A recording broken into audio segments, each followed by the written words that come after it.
Hi అండి, నేను మీ లలితా బీశెట్టి. ప్రతిరోజు భగవద్గీతలో 5 శ్లోకాలు చదివి వినిపిస్తున్నానండి. దానిలో భాగంగా ఈరోజు ద్వితీయోధ్యాయం సాంఖ్యయోగం అండి. దానిలో 31వ శ్లోకం నుండి 35వ శ్లోకం వరకు మీనింగ్స్తో సహా చదివి వినిపిస్తున్నానండి. 31వ శ్లోకం.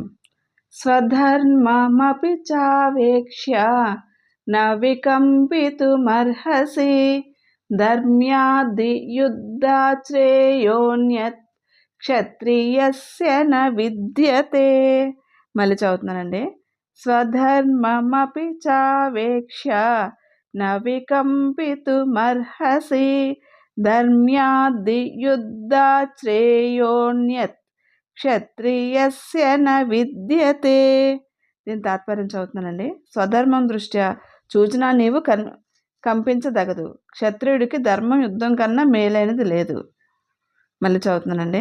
స్వధర్మం దృష్ట్యా చూచినా నీవు కంపించదగదు.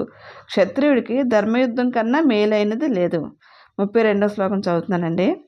యదృచ్ఛయా చోపపన్నం స్వర్గద్వారమపావృతం సుఖిన క్షత్రియా పార్థ లభంతే యుద్ధమీదృశం.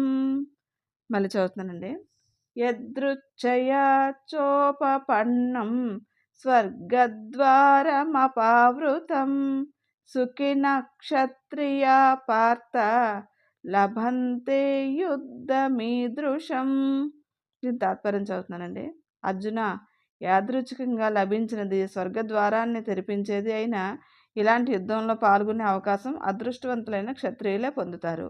33వ శ్లోకం చదువుతానండి. అతచేత్వమిమం ధర్మ్యం సంగ్రామం న కరిష్యసి తతస్వధర్మం కీర్తించ హిత్వా పాపమవాప్స్యసి.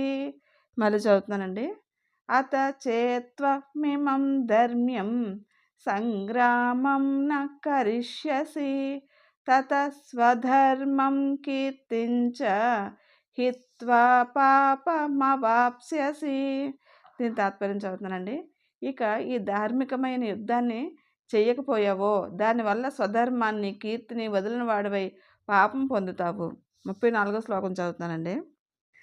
అకీర్తిం చాపి భూతాని కథయిష్యంతి తే వ్యయాం సంభావితస్య చ కీర్తిః మరణాదతిరిచ్యతే. మళ్ళీ చదువుతున్నానండి.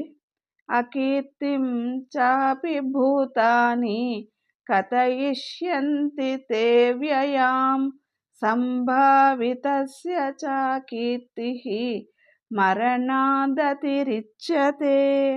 దీని తాత్పర్యం చదువుతానండి. ఇంకా ప్రజలు నిన్ను గురించి అంతు లేకుండా అప్రతిష్టాకరంగా మాట్లాడతారు. మానవంతుడికి అకీర్తి మరణం కంటే బాధాకరం. 35వ శ్లోకం చదువుతున్నానండి.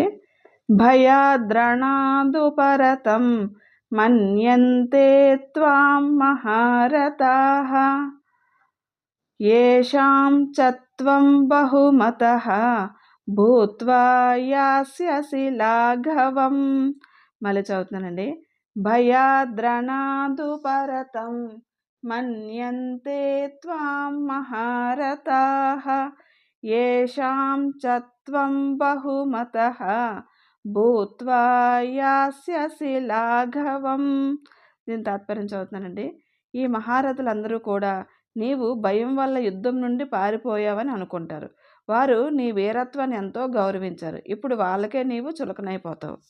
థ్యాంక్స్ ఫర్ లిజనింగ్ అండి. లోకా సంస్థ సుఖినో భవంతు.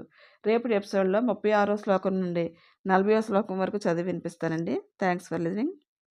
ప్రతిరోజు వీడియోస్లో 5 శ్లోకాలు పెడుతున్నానండి. షార్ట్స్లో 1 శ్లోకం అప్లోడ్ చేస్తున్నాను. మీకు ఇంట్రెస్ట్ ఉంటే అది కూడా ఫాలో అప్ చేయండి.